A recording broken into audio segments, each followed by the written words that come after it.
outros temas de Contagem, nós sabemos que dentro da resenha fala sobre Presidente Dilma e que a Aquecimento veio aqui no Brasil para entrevistar a Presidente Dilma e os seus ministros. Nesses últimos 13 a 15 anos, tem um professor da Federal e da PUC, Minas, e também professor da Escola Isabel Nascimento, professor também do Estado, que ele esclareceu para nós, através de uma gravação, essa parte histórica desses últimos 15 anos da política brasileira. Então gostaria que você assistisse, neste momento, com o professor Alcimar Roberto Mendes, professor de História, professor de Ciência, também Ciências Políticas, e ele vai esclarecer para nós como foi essa política nos últimos 15 anos do Brasil, do governo Dilma e de outros governos também, inclusive da política brasileira. Ok?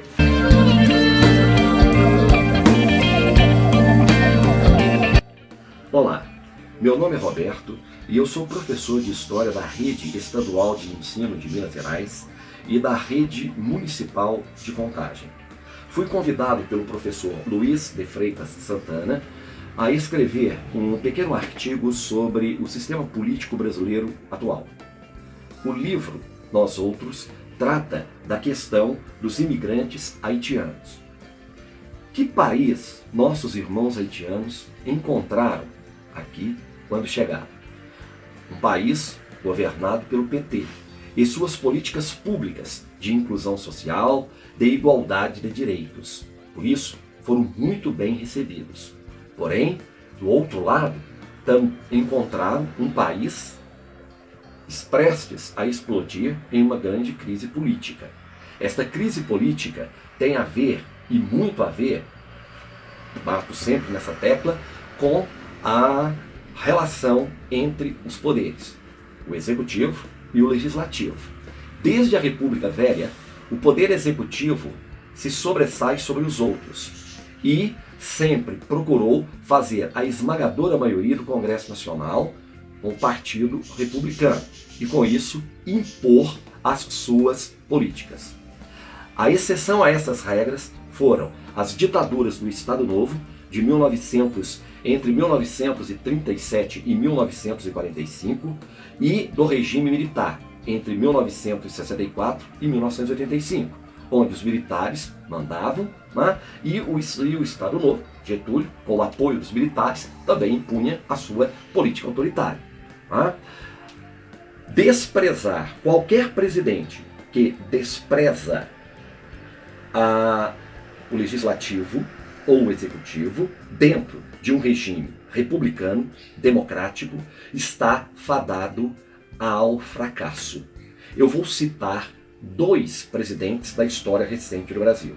Jânio Quadros, em 1961, que não tinha maioria num Congresso dominado pela UDN e pelo PSD. E Fernando Collor de Mello, em 1992, quando renunciou, e que tinha como base de sustentação o irrelevante PRN, Partido da Reconstrução Nacional.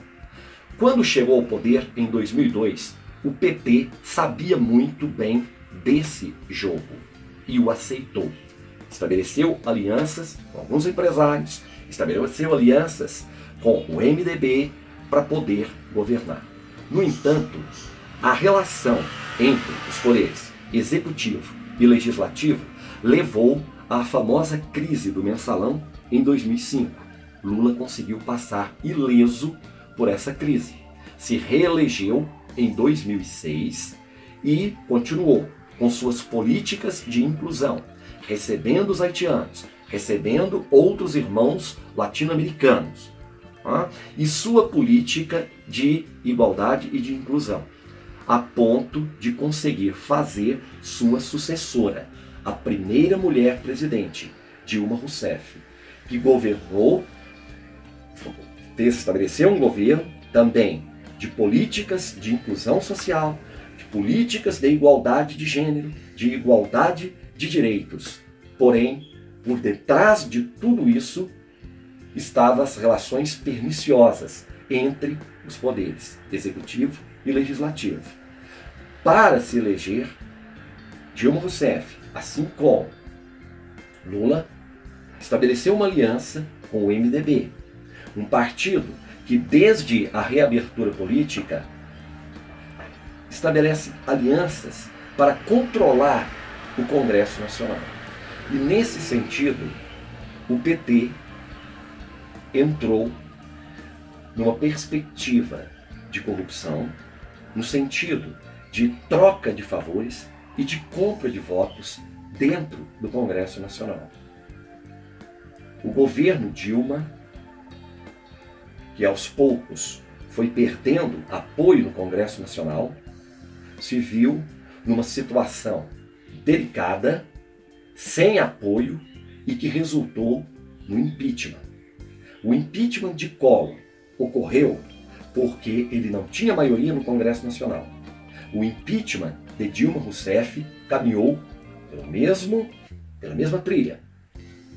O PT foi perdendo apoio dos partidos que o apoiaram nas duas eleições. E o golpe se estabeleceu contra Dilma Rousseff em maio de 2016.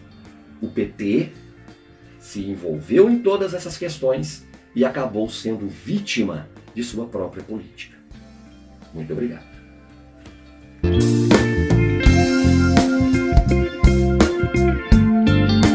O livro Nós Outros, O Tempo é Contagem, trata da imigração haitiana, das tragédias do Haiti, do racismo, do desfecho político brasileiro até 2017, da esquizofrenia e principalmente Nós Outros, faz uma homenagem à cidade de Contagem e ao jornal O Tempo. Grande parte da história, do enredo, acontece no carro metropolitano da Estação Eldorado à Estação Vilarinho. A jornalista internacional do Haiti, da CNN, em Londres, a protagonista, Cat Metto, através de si mesma e dos outros personagens, contam a história interessante de Contagem, a contagem das abóboras.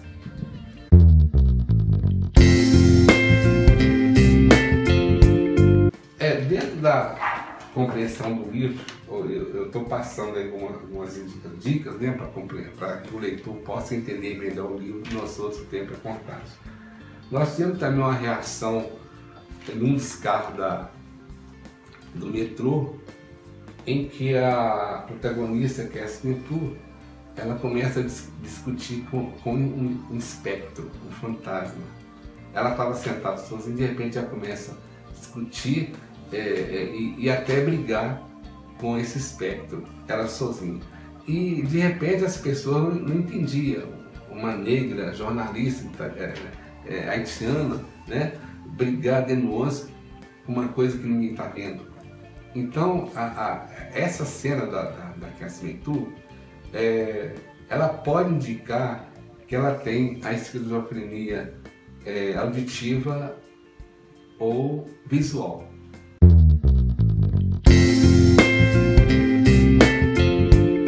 Ok, gente, agora se vocês gostaram do vídeo, deixe seu like e se inscreva no canal, que eu com certeza vou postar outros vídeos, outros trabalhos meus como escritor, e eu tenho certeza que vocês vão gostar.